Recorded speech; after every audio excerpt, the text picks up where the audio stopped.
जब नंद महाराज घर लौट रहे थे तो उन्होंने वसुदेव द्वारा दी गई इस चेतावनी पर कि गोकुल में कुछ उत्पात हो सकता है विचार किया।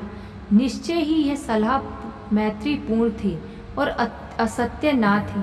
अतः नंद ने सोचा इसमें अवश्य ही कुछ न कुछ सच्चाई है। अतः डर के मारे वे भगवान की शरण लेने लगे। संकट आने पर भक्त के लिए स्वाभाविक है कि वह कृष्ण का चिंतन करे, क्योंकि उसके लिए अन्य कोई आश्रय नहीं होता। जब शिशु संकट में होता है तो अपने माता पिता का आश्रय लेता है। इसी प्रकार भक्त सदैव भगवान की शरण में रहता है, किंतु जब उसे कोई विशेष संकट दिखता है तो वह तुरंत ईश्वर का स्मरण करता है। अपने मंत्रियों से मंत्रणा करने के बाद कंस ने पूतना नामक डायन को, जो छोटे छोटे बच्चों को अत्यंत नृशंसता पूर्वक मारने का इंद्रजाल जानती थी, आदेश दिया कि वह शहरों, ग्रामों तथा चरागाहों में जाकर सारे बच्चों का वध कर दे। ऐसी डाइनें अपना इंद्रजाल वहीं फैला सकती हैं जहाँ कृष्ण के पवित्र नाम का कीर्तन या श्रवण ना होता हो। कहा जाता है कि जहाँ कहीं कृष्ण के पवित्र नाम का कीर्तन होता है, चाहे वह उपेक्षा से ही क्यों ना हो, वहाँ से सारे बुरे तत्व, डाइने, भूत प्रेत तथा संकट तुरंत भाग जाते हैं। और जहाँ कृष्ण के पवित्र नाम का कीर्तन गंभीरता से होता है, विशेष रूप से वृंदावन में जहाँ परमेश्वर स्वयं उपस्थित थे, वहाँ तो यह सर्वथा सत्य है। अतः नंद महाराज के सारे संदेह निश्चित रूप से कृष्ण प्रेम पर ही आधारित थे। वास्तव में पूतना में शक्ति होते हुए भी उसकी गतिविधियों से कोई भय ना था। ऐसी डाइनें खेचरी कहलाती हैं, जिसका अर्थ है वे जो आकाश में उड़ सकती हैं। इस तरह का इंद्रजाल आज भी कुछ स्त्रियों द्वारा भारत के दूरस्थ उत्तर पश्चिमी भाग में किया जाता है। वे उखड़े वृक्ष की शाखाओं पर बैठकर एक स्थान से दूसरे तक आ जा सकती हैं। पूतना को यह इंद्रजाल ज्ञात था, इसलिए भागवत में उसे खेचरी कहा गया है। पूतना किसी प्रकार की अनुमति के बिना ही गोकुल में नंद के आवास महल में घुस गई। सुंदर वस्त्रों से आभूषित होकर वह परम सुंदरी के रूप में माता यशोदा के घर में गई। अपने उठे हुए नितंबों, उन्नत उरोजों, कान की बालियों तथा केश में लगे हुए फूलों से वह अतीव सुंदर लग रही थी। अपनी क्षीण कटी से वह और भी सुंदर बन गई थी। उसकी आकर्षक चितवन तथा मंद मुस्कान से वृंदावन के सारे वासी मोहित हो गए। भोली भाली गोपियों ने सोचा कि वह हाथ में कमल पुष्प धारण किए वृंदावन में आई साक्षात लक्ष्मी देवी है। उन्हें लगा कि वह अपने पति कृष्ण को देखने के लिए स्वयं आई है। उसकी अपूर्व सुंदरता के कारण उसे किसी ने रोका नहीं, अतः वह बिना रोक टोक के नंद महाराज के घर में प्रविष्ट हो गई। अनेकानेक बालकों का वध करने वाली पूतना ने कृष्ण को पालने में लेटा देखा। वह तुरंत समझ गई कि इस नन्हे बालक में अद्वितीय शक्ति है, जो राख से ढकी अग्नि की भांत शांत छिपी है। उसने सोचा यह बालक तो इतना शक्तिशाली है कि क्षण भर में सारे ब्रह्मांड को नष्ट कर सकता है। पूतना की समझ अत्यंत महत्वपूर्ण है। भगवान श्री कृष्ण प्रत्येक प्राणी के हृदय में स्थित हैं। भगवत गीता में कहा गया है कि वे मनुष्य को आवश्यक बुद्धि प्रदान करने वाले तथा विस्मृति उत्पन्न करने वाले हैं। पूतना को तुरंत पता चल गया कि जिस बालक को वह नंद के घर में देख रही है, वह साक्षात श्री भगवान है। वे जहाँ नन्हे बालक के रूप में लेटे थे, किंतु इसका अर्थ यह नहीं था कि वे कम शक्तिशाली थे। यह भौतिकवादी सिद्धांत कि ईश्वर पूजा विकासवादी है, ठीक नहीं है। कोई भी मनुष्य ध्यान या तपस्या द्वारा ईश्वर नहीं बन सकता। ईश्वर सदैव ईश्वर रहता है। कृष्ण बालक के रूप में उतने ही पूर्ण है जितना एक विकसित युवक। मायावादी सिद्धांत के अनुसार जीवात्मा प्रारंभ में ईश्वर था, किंतु अब वह माया के प्रभाव से अभिभूत हो गया है। अतः मायावादी मानते हैं कि इस समय वह ईश्वर नहीं है, किंतु माया का प्रभाव हटा लेने पर वह पुनः ईश्वर हो जाता है। यह सिद्धांत सूक्ष्म जीवात्माओं पर लागू नहीं हो सकता। जीवात्मा श्री भगवान के शूद्र अंश हैं। वे मूल अग्नि के शूद्र अंश या चिंगारियां हैं। अतः वे माया के प्रभाव से ढके जा सकते हैं, किंतु कृष्ण नहीं। कृष्ण तो श्री भगवान है। यहाँ तक कि वसुदेव तथा देवकी के घर में जन्म लेने के समय से ही कृष्ण श्री भगवान है। कृष्ण ने बाल स्वभाव दिखाया और अपनी आंखें बंद कर ली, मानो वे पूतना को ना देखना चाह रहे हों। भक्तगण उनके नेत्रों के बंद होने की तरह तरह से व्याख्या करते हैं। कुछ का कहना है कि कृष्ण ने इसलिए अपनी आंखें बंद कर ली क्योंकि वे उस पूतना का मुंह नहीं देखना चाहते थे जिसने अनेक बालकों का वध कर दिया था और अब उन्हें भी मारने आई थी। अन्यों का कहना है कि उसे अंदर से कुछ अद्वितीय बातें ज्ञात हो रही थी और उसे विश्वास दिलाने के लिए उन्होंने अपनी आंखें बंद कर ली जिससे वह भयभीत ना हो सके। इतने पर भी कुछ दूसरे लोग इस प्रकार व्याख्या करते हैं, कृष्ण का अवतार असुरों का वध करने और भक्तों की रक्षा करने के लिए हुआ, जैसा कि भगवद गीता में कहा गया है। इस प्रकार उन्होंने जिस प्रथम असुर का वध करना था वह एक स्त्री थी। वैदिक नियमों के अनुसार स्त्री, ब्राह्मण, गाय या बालक का वध करना वर्जित है, किंतु कृष्ण को बाध्य होकर पूतना का वध करना पड़ा और चूंकि स्त्री वध शास्त्रोचित नहीं है, इसलिए श्री कृष्ण के पास आंखें बंद करने के अतिरिक्त अन्य कोई चारा ना था।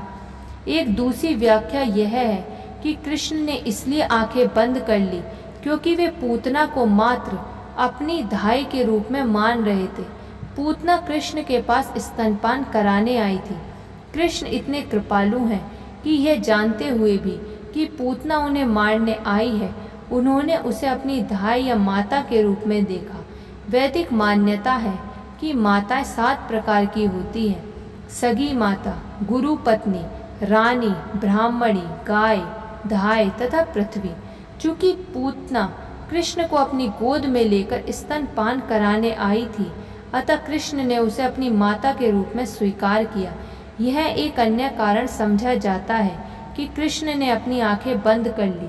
अब उन्हें धाय या माता का वध करना था, इसलिए उन्होंने अपनी आंखें बंद कर ली, किंतु उन्होंने अपनी माता के वध करने तथा अपनी सगी माता धर्म माता यशोदा के प्रति प्यार करने में कोई अंतर नहीं रखा।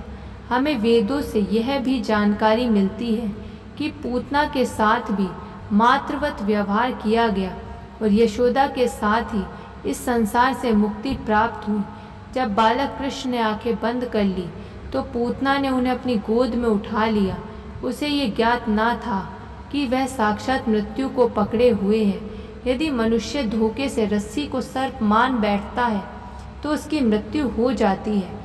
इसी प्रकार कृष्ण से भेंट होने के पहले पूतना अनेक बालकों का वध कर चुकी थी और उसने कृष्ण की भी उन जैसा ही समझा, किंतु अब वह एक सांप को पकड़ने जा रही थी जो उसे तुरंत मार देगा।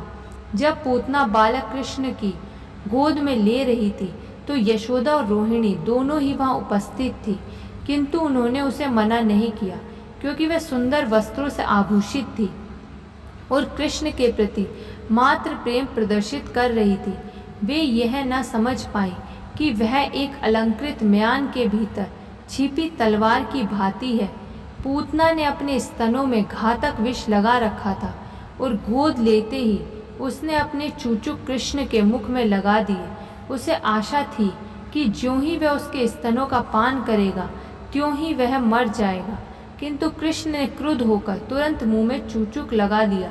उन्होंने विष युक्त दूध के साथ उस असुरनी के प्राण भी चूस लिए। दूसरे शब्दों में दूध पीने के साथ ही उन्होंने पूतना के प्राण भी चूस लिए।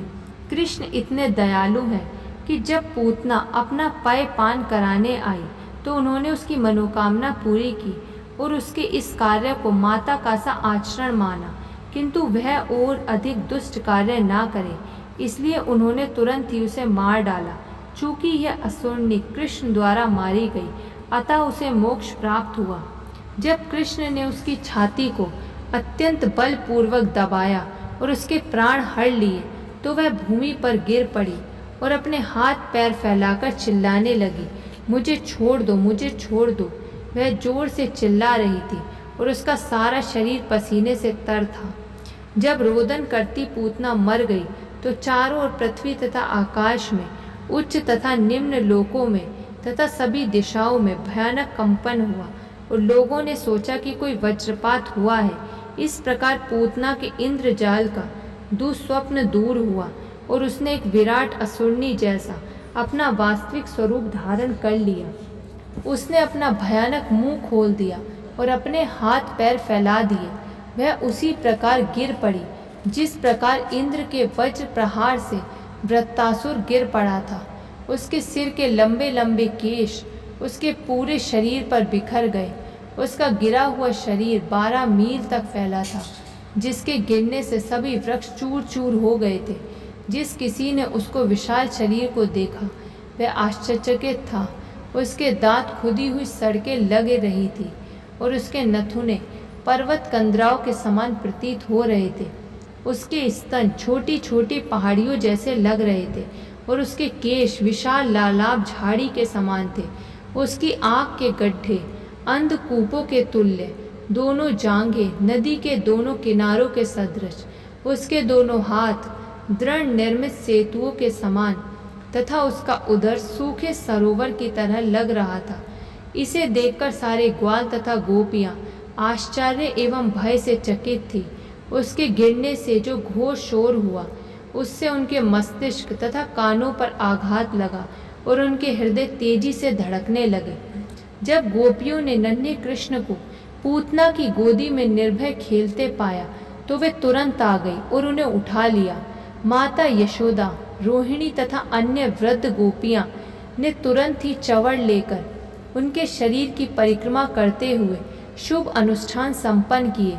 बालक को गोमूत्र से पूरी तरह नहलाया गया तथा पूरे शरीर में गोखुर से उठी धूलि लगाई गई।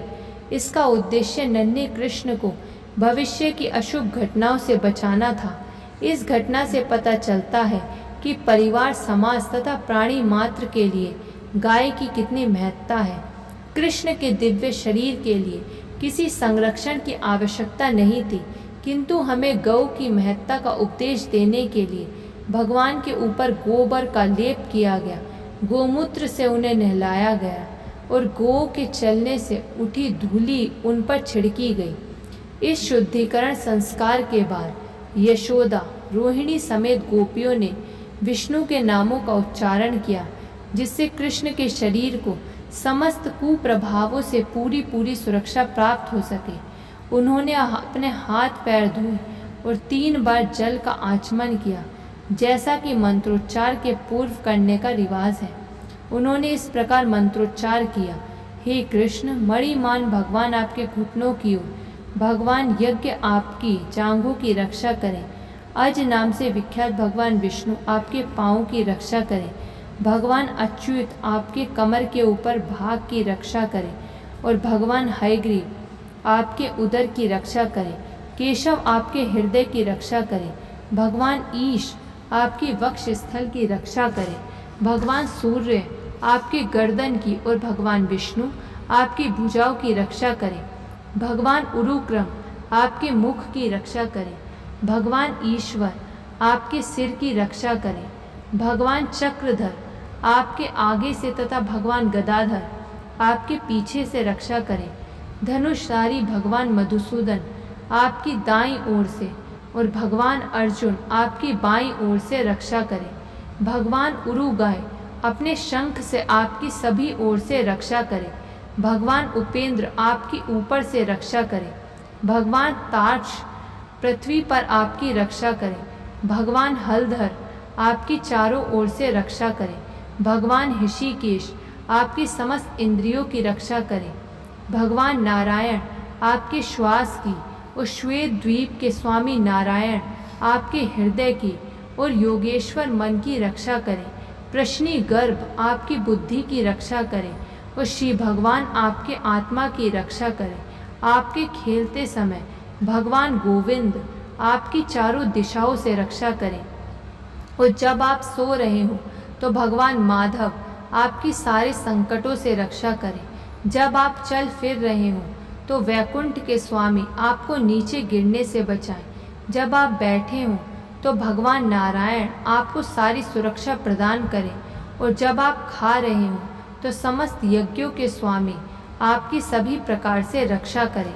इस तरह माता यशोदा बालक के शरीर के विभिन्न अंगों की रक्षा के लिए विष्णु के विविध नामों का उच्चारण करने लगी। माता यशोदा का दृढ़ विश्वास था कि वे अपने पुत्र की रक्षा डाकिनियों, यातुधानियों, कुष्मांडों, यक्षों, राक्षसों, विनायकों, कोटरा, रेवती, ज्येष्ठा, पूतना, मातृकाओं, उन्मादों तथा उसी प्रकार के अन्य भूत प्रेतों से कर सकेंगे, जो मनुष्य को उनके निजी अस्तित्व के बारे में भुलवा देते हैं तथा प्राणों एवं इंद्रियों को कष्ट पहुंचाते हैं। ये कभी कभी स्वप्न में आते हैं और उत्पात मचाते हैं, तो कभी ये वृद्धा स्त्रियों के रूप में प्रकट होकर नन्हे मुन्ने बालकों का रक्त चूसते हैं। किंतु जहाँ भगवान नाम का कीर्तन होता रहता है, वहाँ पर ये भूत प्रेत ठहर नहीं पाते। माता यशोदा को गो तथा विष्णु के पवित्र नाम की वैदिक आदेशों के विषय पर दृढ़ विश्वास था। अतः उन्होंने अपने पुत्र कृष्ण की रक्षा के लिए इन दोनों की शरण ग्रहण की। उन्होंने विष्णु के समस्त नामों का उच्चारण किया, जिससे वे अपने पुत्र की रक्षा करें। वैदिक संस्कृति में आदि काल से गोपालन तथा विष्णु नाम के कीर्तन पर बल दिया गया है, और आज भी ऐसे व्यक्ति जो वैदिक प्रणाली का अनुगमन करते हैं, विशेषतः गृहस्थ लोग, कम से कम 1 दर्जन गोएं पालते हैं और अपने घर में स्थापित भगवान विष्णु के आर्चा विग्रह की पूजा करते हैं। जो लोग कृष्ण भावनामृत में उन्नति कर रहे हैं, उन्हें इस कार्यकलाप से पाठ सीखना चाहिए और गो तथा विष्णु के शुभ नाम में रुचि लेनी चाहिए। वृंदावन की व्यस्क गोपिकाएं कृष्ण के प्रेम में इतनी लीन थी कि वे कृष्ण को हर तरह से बचाना चाहती थी, यद्यपि उन्हें इसकी आवश्यकता ना थी, क्योंकि उन्होंने अपने को पहले से सुरक्षित कर रखा था। वे यह नहीं समझ पाई कि कृष्ण श्री भगवान थे, जो बालक रूप धारण किए क्रीड़ा कर रहे थे। बच्चों के रक्षा संबंधी अनेक औपचारिकताओं के बाद माता यशोदा ने कृष्ण को अपनी गोद में लेकर अपना दूध पिलाया। जब बालक की विष्णु मंत्र से रक्षा कर ली गई, तो माता यशोदा को लगा कि वह सुरक्षित है। इसी बीच सारे ग्वाले जो कर जमा करने मथुरा गए थे, लौट कर घर आए, तो वे सब पूतना के विशाल मृत शरीर को देखकर स्थगित रह गए। नंद महाराज को वसुदेव की भविष्यवाणी स्मरण हो आई, और वे उन्हें एक ऋषि तथा योगी मानने लगे। अन्यथा वे यह कैसे बता सकते थे कि वृंदावन से मेरी अनुपस्थिति की अवधि में कोई घटना होने वाली है। इसके बाद व्रज के समस्त वासियों ने पूतना के विशाल शरीर के खंड खंड कर डाले और उसे जलाने के उद्देश्य से लकड़ी की चिंता बना दी। जब पूतना के शरीर के अंग जल रहे थे, तो अग्नि से उठे धुएं से अगुरु की सुगंधी छा रही थी। यह सुगंधी कृष्ण द्वारा वध किए जाने के कारण थी। इसका अर्थ यह हुआ कि असुरनी पूतना के सारे पाप धुल गए थे और उसे स्वर्गिक शरीर प्राप्त हो गया था। यहाँ ऐसा उदाहरण प्राप्त होता है कि भगवान कितने सर्व कल्याणकारी हैं। पूतना कृष्ण को मारने आई थी, किंतु चूंकि उन्होंने उसका दुग्ध पान किया था, अतः वह तुरंत पवित्र हो गई और उसके मृत शरीर को दिव्य गुण प्राप्त हुआ। उसका एकमात्र कार्य छोटे छोटे बालकों को मारना था। उसे केवल रक्त प्रिय था, किंतु कृष्ण के प्रति द्वेष रखते हुए भी उसे मोक्ष प्राप्त हुआ, क्योंकि उसने कृष्ण को अपना दूध पिलाया था। अतः उन लोगों के विषय में क्या कहा जाए जो माता के रूप में कृष्ण को अत्यंत प्रिय हैं और जो अत्यंत प्रेम पूर्वक सदा उनकी सेवा करते हैं, जो हर जीव के परमात्मा हैं और पूर्ण पुरुषोत्तम श्री भगवान हैं। इससे यह निष्कर्ष निकला कि भगवान की सेवा में लगाई गई अल्प शक्ति भी अपार दिव्य लाभ प्रदान करने वाली है। इसकी व्याख्या भगवत गीता में की गई है। कृष्ण चेतना में की गई भक्ति इतनी दिव्य है कि जाने अनजाने कृष्ण की थोड़ी सी भी सेवा से बड़ा लाभ प्राप्त होता है। किसी वृक्ष के पुष्प अर्पित करके कृष्ण की पूजा करना भी उस जीवात्मा के लिए लाभप्रद है जो वृक्ष के अस्तित्व तक सीमित है। जब कृष्ण को फूल और फल अर्पित किए जाते हैं तो अप्रत्यक्ष रूप से उस वृक्ष को भी लाभ पहुंचता है जिसमें वे फूल फल लगे थे। अतः अर्चना विधि हर एक के लिए लाभप्रद है। कृष्ण ब्रह्मा तथा शिव जैसे महान देवों द्वारा पूज्य हैं और पूतना इतनी भाग्यशालिनी थी कि वही कृष्ण बालक रूप में उसकी गोदी में खेले। श्री कृष्ण के वे ही चरण कमल जो ऋषियों तथा भक्तों द्वारा आराध्य हैं पूतना के शरीर पर पड़े। लोग कृष्ण की पूजा करके भोजन की भेंट चढ़ाते थे, किंतु उन्होंने तो पूतना के शरीर से स्वतः दुग्ध पान किया। इसीलिए भक्तगण प्रार्थना करते हैं कि यदि पूतना जैसी शत्रुणी केवल दूध पिला करके इतना लाभ प्राप्त कर सकती है तो फिर प्यार तथा स्नेह से कृष्ण की पूजा से प्राप्त होने वाले लाभ का अनुमान भला कौन लगा सकता है। यदि पूजा करने वाले को इतना लाभ हो सकता है तो फिर मनुष्य को चाहिए कि केवल कृष्ण की ही पूजा करे। यद्यपि पूतना दुष्टात्मा थी, किंतु उसे भगवान की माता के समान उच्च पद प्राप्त हुआ। अतः यह स्पष्ट है कि गोएं तथा व्यस्क गोपियां भी जो कृष्ण को दूध देती थी दिव्य पद को प्राप्त हुई। कृष्ण किसी को भी कुछ भी मुक्ति से लेकर कोई भी कल्पनीय भौतिक वस्तु दे सकते हैं। अतः वे जिस पूतना के शरीर का दुग्धपान करते रहे उसके मोक्ष के संबंध में कोई संदेह नहीं हो सकता, और उन गोपियों के मोक्ष के संबंध में क्या संदेह हो सकता है जिन्हें कृष्ण इतने प्रिय थे। निसंदेह जिन समस्त गोपियों तथा ग्वालों एवं गायों ने वृंदावन में अत्यंत प्रेम तथा स्नेह से कृष्ण की सेवा की, वे सब इस भौतिक संसार की दयनीय दशा से मुक्त हो गए। जब समस्त वृंदावन वासियों की नाकों में पूतना के जलने से उत्पन्न धुएं की सुगंधी गई तो वे एक दूसरे से पूछने लगे, यह सुगंधी कहाँ से आ रही है। और बातचीत के दौरान ही उन्हें यह ज्ञात हुआ कि यह सुगंध पूतना के जलने से उठे धुएं की है। कृष्ण उन्हें प्राणों से प्रिय थे, और जैसे ही उन्होंने सुना कि कृष्ण द्वारा पूतना का वध हुआ है तो सबों ने प्रेमवश उस बालक को आशीष दिया। पूतना के जल जाने के पश्चात नंद महाराज घर आए और तुरंत ही बच्चे को गोद में उठाकर उसका सिर चूमा। इस प्रकार वे परम संतुष्ट हुए कि उनका नन्हा सा बालक इस महान विपदा से बच गया। श्री सुखदेव गोस्वामी उन समस्त व्यक्तियों को आशीर्वाद देते हैं जो कृष्ण द्वारा पूतना वध के इस वृत्तांत को सुनते हैं, क्योंकि उन्हें निश्चय ही गोविंद के वरदान की प्राप्ति होगी।